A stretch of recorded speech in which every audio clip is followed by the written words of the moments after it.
will be back in Tuscaloosa this fall. Students back in Tuscaloosa this fall. All positive news. Think about it. I mean, this is a giant piece of news dropped by Stuart Bell. I mean, being very aggressive about it, attacking it and going right back to school in the fall time. I want to take your calls and I want to talk about this news right here on BamaInsider.com. If you were excited about Alabama football before, I mean, you should be really excited about football now. I mean, now that, spring football was taken away from us. I mean, that was difficult to go through. I didn't like that. I don't think you liked it either. I want to get your calls on the show, 205-686-3604, coming to you from Tuscaloosa, Alabama. When you call, I want to hear your name and where you're calling in from, and then we can wrap. Yesterday, if you caught my show, I appreciate you guys checking in. Appreciate the super chats as well. And if you want to become a member of the Loyalty Club, be sure and check it out right in the comment box. I think, it's going to be interesting. We're going to have a college football season, right? We're going to have a college football season. We talked about this yesterday. When is the college football season going to start? I have no idea. I think a lot of people can speculate about that. I mean, now we're in the month of May. It's a little bit, sorry about that. It's a little bit easier to kind of, talk about what could be. But I think when you look at, different facts in terms of what schools are doing, for example, sorry about that. Jesus. What's going to happen and how are different schools going to approach that? I think, USC, for example, they're saying that summer school is going to be, extended, through the summertime, whereas Alabama says they want to get school started right away. So that's kind of, how we're which school is, basically what I'm getting at is how are schools going to approach the situation, being that Alabama and USC are both, scheduled to play in the beginning of September. Want to get your calls, 205-686-3604, and kind of get your take on this and see what you have to say. There's also image and player likeness that players are going to get paid for. We talked about that a little bit yesterday. And then today on BamaInsider.com, we also talked about the toughest team for Alabama. Who is going to be the toughest team that Alabama plays during the 2020 season? When you look at the schedule, I think the obvious is probably Georgia, right? Georgia being that game that Alabama has in week 3. The good news is for Alabama, that game is at Bryant-Denny Stadium. The good news probably for Alabama as well is that Georgia didn't have a springtime to develop Jamie Newman and try to build some offensive cohesiveness, right? I know Georgia's defense is coming back, but I think Georgia's offense needed that springtime to really figure out some sort of rhythm. And I think that's going to obviously hurt the Bulldogs, just like it will, several other teams, and probably hurt Alabama's defense at that same token, just because Alabama has a lot of places to fulfill, especially in the secondary. I think if there's any weakness for Alabama, I think it is in the secondary. Call line is open again, 205-686-3604. And that's probably going to hurt Alabama in some fashion. I mean, the defense, missing Xavier McKinney, Trayvon Diggs, those are, big shoes to fulfill in the defense. And especially on the outside, when you look at the outside linebackers, who's going to really step up for this team? There's going to be some young guns at the outside. I know a lot of people are really excited about Will Anderson, Drew Sanders. But I think the corners really have to step up. And where is Patrick Surtain going to play? I mean, we've talked about it all springtime and now into the summertime. Are they going to put him at corner? Are they going to put him at star? Is Josh Jobe, is this going to be the year that Josh Jobe rises up? So a lot of question marks on the defensive side, and I think a lot of that would have been figured out during the springtime. Same thing goes for, Bryce Young and Talia Tagovailoa. I mean, how many times are we going to talk about that, right? I guess all summer. We would have figured out where Talia Tagovailoa was going to fall on this depth chart if we had spring football. Now, questions remain, especially with his brother being drafted by the Miami Dolphins. Everybody wants to know, is the kid going to transfer? Is he going to stay? And how good is Bryce Young actually going to be, come practice time? That's something that we are all excited to see, and something I've talked about almost too much now. And the excitement about seeing Bryce Young as a quarterback here at Alabama. How is he taking in the offense? How is he connecting with his wide receivers? Then you have Mac Jones, player that we've talked about several times, talked about don't sleep on Mac Jones. And it's kind of interesting. A lot of people out there are almost mad that Mac Jones is returning, which is, it sounds crazy. I'm like, what is going on? Why are you not excited to have, this young man returning, leading this offense? It's just mind boggling to me that people would even frown upon the fact that Mac Jones is coming back. There's too many people out there that have this opinion about Mac Jones that he can't get the job done. I guess we could go on and on about that. But him coming back, I think it's a huge asset for the Crimson Tide, along with every single person on the offense. I mean, the offensive line, we talked about it enough. Call line is open. Where are you guys at? 205-686-3604 is the number to call in. You guys need to wake up, have some coffee with me. And it's May, right? It's Friday. It's May. It's Roll Tide Friday. So yeah, but I think the major piece of news is the fact that the president of Alabama has announced that football is going to be back, and I think that's a big step for college football. I mean, you're talking about Alabama football and Nick Saban and everything that Alabama football means to this country. And these are big statements. This is national news we're talking about. When Alabama says something, the nation jumps. When Nick Saban says something, the nation jumps. Think about it. Does ESPN have Dabo Sweeney on? Do they have anyone else on their college football shows? No, because none of those other coaches matter in terms of what they say, in terms of volume. Nick Saban, Alabama, that's a volume. That's why ESPN is always sleeping here at Alabama, is because of the volume and the ratings that Alabama football drives for the entire country. Nick Saban, they're reaching out to Nick Saban in every single aspect. That's why they, think about it. When you look at all the platforms out there, who else is talking other programs? Ohio State, they're doing fantastic things. Clemson, they're on the rise. Do you see them in other platforms? No, you don't. All you see is Nick Saban. And Nick Saban even has a show on ESPN Plus breaking down film. There's no other coach doing that because they know that Nick Saban and Alabama drive college football, period. Right.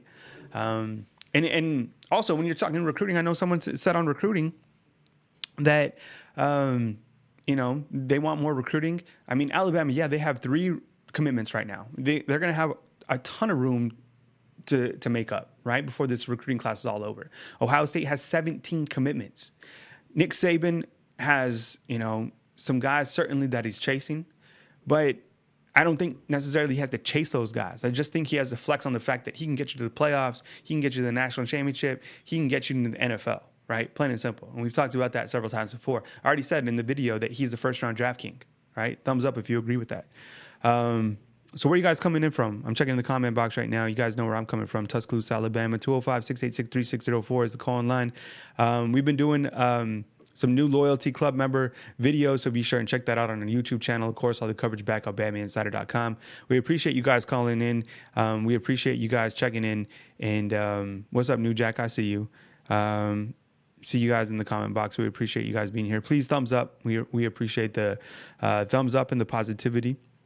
So what do you guys think overall? You think that college football will be slowed down because of, different universities not being as aggressive as Alabama? I was kind of curious. I knew that eventually Alabama was going to, make a statement in some capacity that they would have football. But even fans in the stands, hey, I'm curious to see how that all plays out. I know NASCAR will get going, and we got our first caller, finally.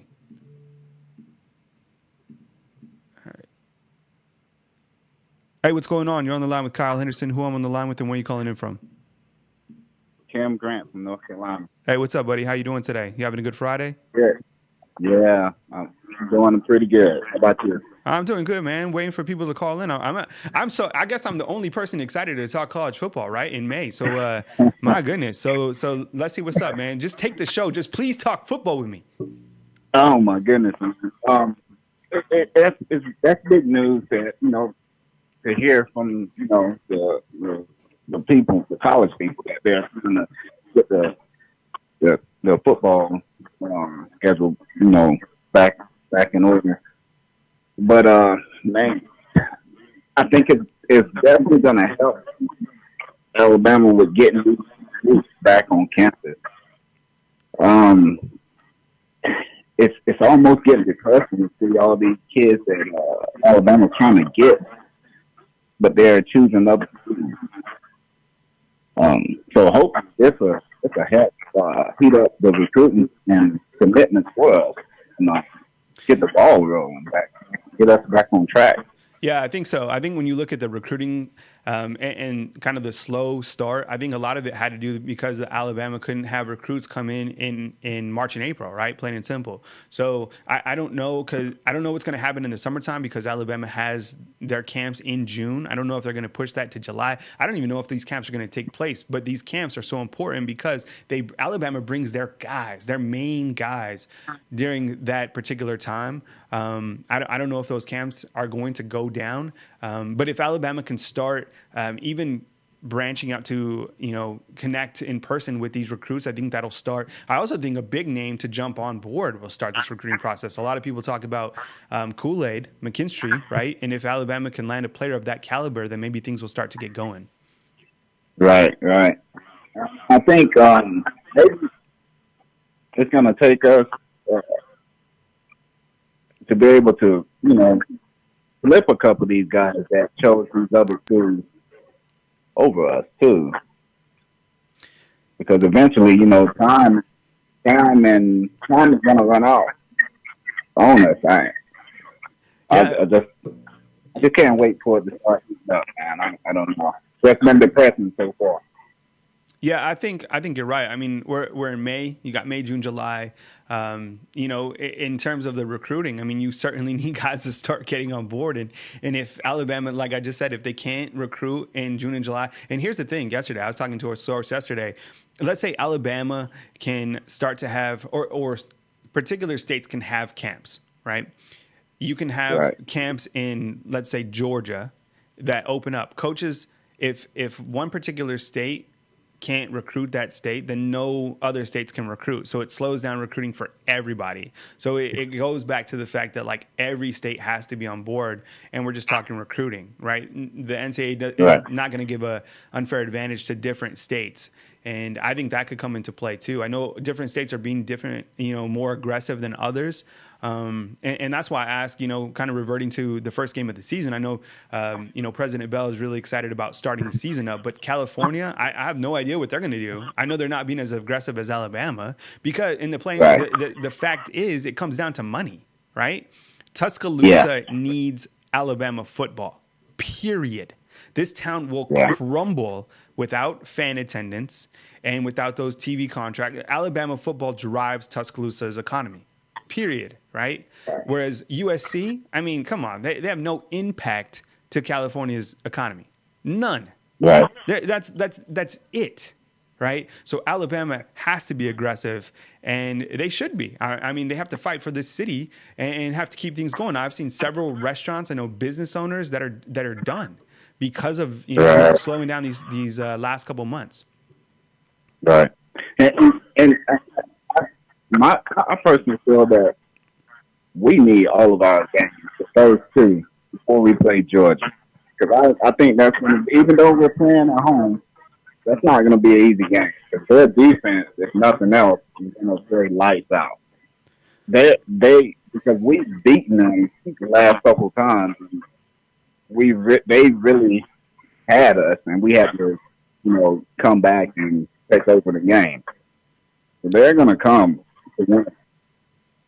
Yeah, I think when you look at Alabama's schedule, and depending on what's going to happen, let's say that first game against USC is just scrapped because, California does something different than Alabama, and the season still has to get going. Alabama would still welcome that warm-up game against Georgia State, and then go into that game against Georgia. And just like you said, I mean, everyone on Georgia's defense is coming back. Kirby Smart is so pissed off trying to figure out something to beat Nick Saban. And likely he'll get 2 opportunities to this year. I don't know. if Georgia, has enough offensive firepower to get there, but you got to think that they're only going to get better, their offense, by the end of the season. I think Alabama having that game at Bryant-Denny, and just like you said, having fans in the stands will be instrumental in, having an atmosphere to where Alabama can beat Georgia. I think straight up right now, Alabama is the better team than Georgia. That defense does concern me. But on the other hand, Alabama's offense, should be clicking already. I mean, Jalen Waddle has experience. Devontae Smith has experience. Everyone on the offensive line has experience. Mac Jones has experience. And, of course, Najee Harris has experience. So I don't see that game even being some sort of scoring fest. I just don't think that Georgia can keep up with Alabama. I think what it comes down to for me is Alabama's offense is better than Georgia's defense. Yeah. Yeah. So, but I appreciate you calling in, man. Do you have something else? Go ahead. Yeah. One last question for you. Like, this whole COVID-19 thing has attacked college football across the board, everybody, right? Mm-hmm. So, in your opinion, like, why is it affecting Alabama? Seems to be affecting Alabama more than these other schools. And I get it, time frame of when we have the scheduled recruits to come on campus, but these other schools seem not to be affected by this much. In terms What's of your opinion on that? In terms of recruiting? Yes. Yeah, I think when you look at the overall numbers, I mean, here's a couple of reasons why, right? I have no idea if these are the reasons why Alabama is having a slow start in recruiting. Like I said, I'm going to have a recruiting show with Andrew Bowen, and we can kind of field some of these questions. I don't think he knows as well. A couple of things. Number one, Alabama couldn't get prospects during March and April, right? They couldn't showcase their new facilities, the new walk-through entrance at Bryant-Denny Stadium. They couldn't show the Sports and Science Center. They couldn't showcase their new strength and conditioning coaches, right? They couldn't do any of that, right? That hurts bringing on new eyeballs to the campus. Number two, I think these coaches are certainly playing on the fact that Nick Saban is getting older. I personally don't think it was a good look for Nick Saban to come out and just say he's using email. I think that puts him in the older category, especially when you have all these other coaches being creative, having Zooms, having live chats on Facebook. Some of these coaches even having late night talk shows, just being creative. Now they have to figure out some sort of caveat to stay relevant. Nick Saban doesn't have to do that because he can flex on the fact that he's won 6 national championships. He's put 38 guys in the first round of the NFL draft.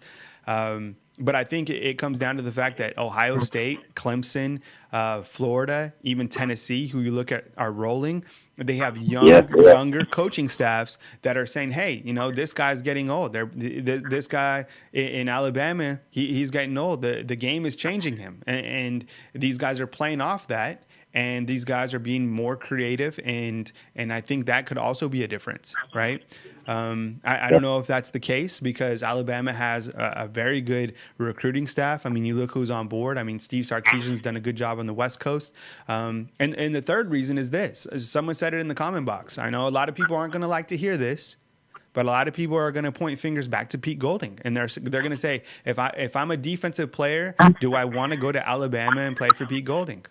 I personally think, if Nick Saban believes in Pete Golding and he's going to give him another shot this coming season, then what's to double think, right? I mean, when has Nick Saban ever led this program wrong? But I think all these other programs are also saying, hey, Nick Saban's getting older. Look at their defensive coordinator. Times have changed. And also, and then lastly, they're going to say that, hey, look at the depth chart. Where are you going to play? And which is terrible because, I mean, Alabama played 18 or 19 freshmen last year, right? You're going to play at Alabama. Right. So that's why I think, I mean, the slow start to recruiting, it's mind-boggling. It's weird to look at the rivals' recruiting rankings and see Alabama down to like 50 or 60. They got so much room to make up. We had Mike Farrell on recently, and he believes that Alabama's going to, come back and be in the top 5. That's very bullish, right? I don't know. That's a long way to make up. It is. Yeah. So, anything else while I have you on, or are we gonna part ways right here? Yeah, that's good. I appreciate your comments and everything. Love your show, man. Hey, thank you so much. I appreciate it. Thank you so much. I'll catch up with you next time. All right. All right. All right. Good call, and I appreciate it. Call line is open 205-686-3604. I guess we're taking it a couple different angles. You want to talk football resuming in the fall? At least those are the comments from President Stuart Bell. We can talk about the toughest team that Alabama is going to play this coming season. A lot of people are going to feel it's Georgia. Who do you feel it's going to be? Do you feel it's going to be Auburn, LSU? I mean, when you look at LSU, I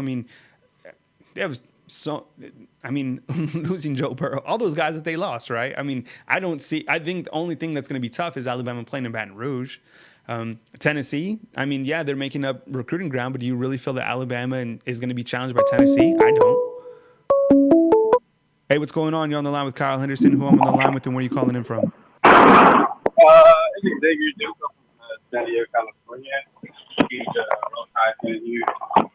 I just wanted to ask about the season, do you believe in Mac Jones as a quarterback? I know we saw what he could do last year against Auburn and Arkansas, a couple other teams, And because he threw those 2 pick sixes, I guess people are really blaming that loss on him and thinking he can't get the job done.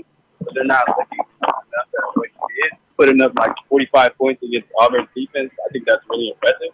Mm-hmm. So how do you feel fair going into this season as most likely our starting quarterback? Yeah, I appreciate it. I missed your name, by the way. Xavier Duke. All right, what's up, Xavier from San Diego? Yes, sir. All right, got a lot of love for California. I used to live in Los Angeles, so I definitely miss the West Coast.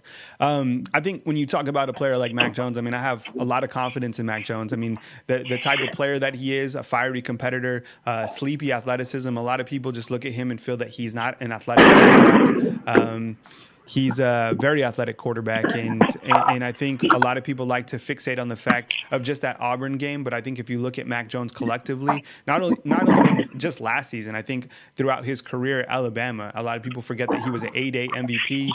This guy knows the playbook inside and out. When you talk to Tua Tagovailoa, very high on Mac Jones, and Steve Sarkisian, very high on Mac Jones, Nick Saban, very high on Mac Jones. So those guys all know football, more football than any of us. And if they believe in Mac Jones, then why shouldn't Alabama Crimson Tide fans, right? Right. I think that with the arsenal of weapons that Mac Jones has, he's going to do a lot of damage. Now, with me saying that, people, for whatever reason, like to spin that around that Bryce Young, that we're talking bad about Bryce Young. No, the kid is coming out of high school. Let him develop. Let him get his feet wet, maybe get him over 100 attempts. I'm a huge Bryce Young fan. The kid is an absolute baller. And we still have to see what's going to happen with Tua Tagovailoa, right? But in terms of just Mac Jones, I have a ton of confidence in Mac Jones. I also want to ask another question about Mac. Do you think he could be better than AJ McCarron talent-wise, like arm-wise? Do you think he has a better arm than AJ? Because I've seen him make some really good throws last season and in the game the season before that. I mean, that's hard to talk about because if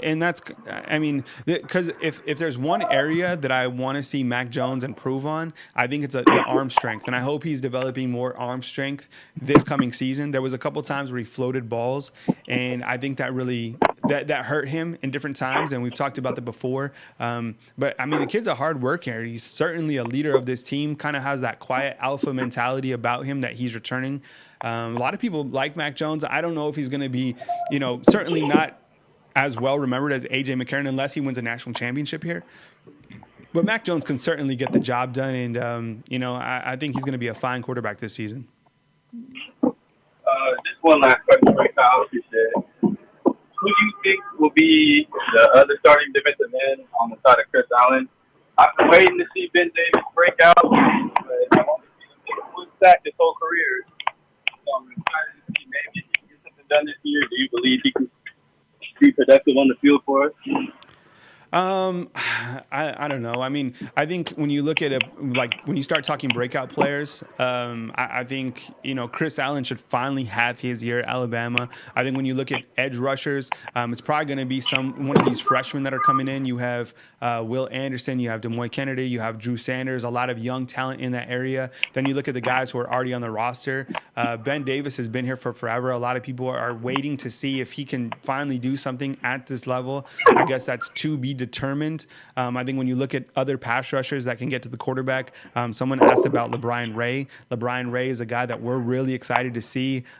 He had a big foot injury last year. You also look at Christian Barmore. So I think when you look at this defensive collectively, there's youthful talent. There's guys who are going to break out. I think there's guys that are certainly going to get to the quarterback more effectively as opposed to last season. But Xavier, I appreciate it. I'm going to run to the next call, man. Got love for San Diego. Enjoy the sunshine. All right, man. Take it easy. Xavier calling out from San Diego. Got love for the West Coast. I appreciate the call. And call line is open 205-686-3604. Hey, please, if you like the show, if you like the comments, please thumbs up. I appreciate it. Would certainly appreciate getting the thumbs up right here. That means a lot. It tells me that you like the content, and it tells me that, we're doing the right thing. So please make sure and thumbs up, and I appreciate you guys watching. And let me know in the comment box. If you're not calling in, let me know where you're coming from in the comment box. I always like to see where people are coming from. First, callers from North Carolina, and then we went all the way to the West Coast to San Diego, California. 205-686-3604 is the call-in number. Lil Joe, you've been on with me the whole time, man. I appreciate it. And I appreciate you sticking with us. We've talked about a ton of stuff right now on BamaInsider.com. All right, B-Ham, I see you. Crimson Brave, what's up, 2020? See you. New Jack, I know you're up in the comments.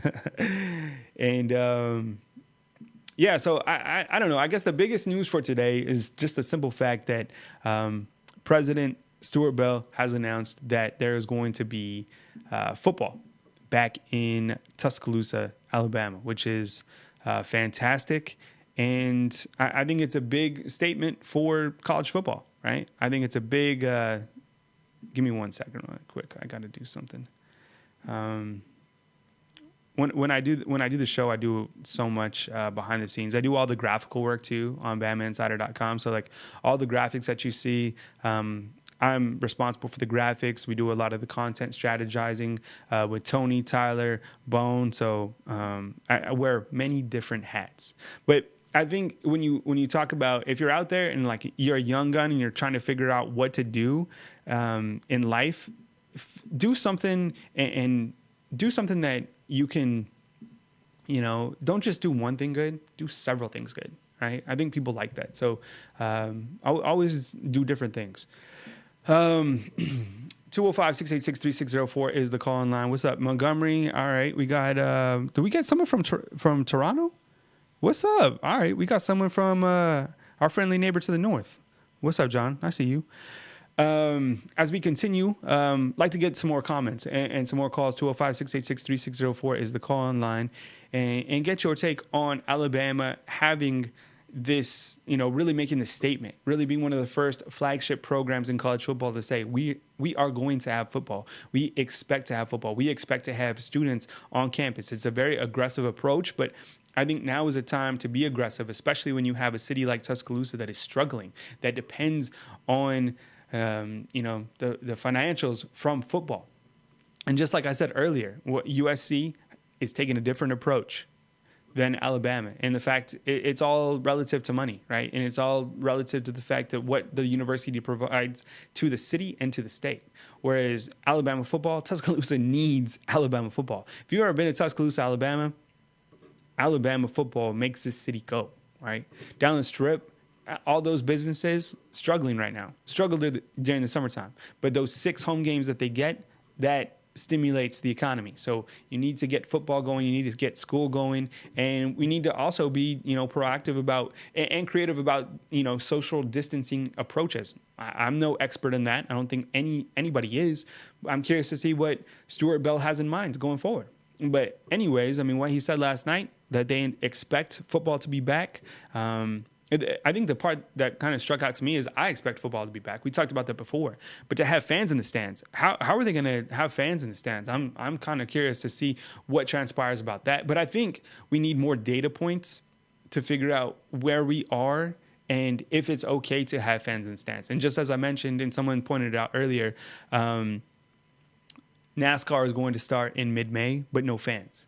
So, start it up, see how things go, and then slowly make, new changes. But this is something that we're going to talk about all summertime. And the truth is, nobody knows.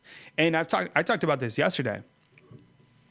The fact that we can start the college football season, but can we end the college football season? When do people start getting sick again, right? December, January, February. What happens if we get to this point where there are certain states that are not seeing a rise in whatever virus it is during that time and other states are? Does one state close down and another state continue? Let's just say Ohio State and Alabama. I talked about this yesterday.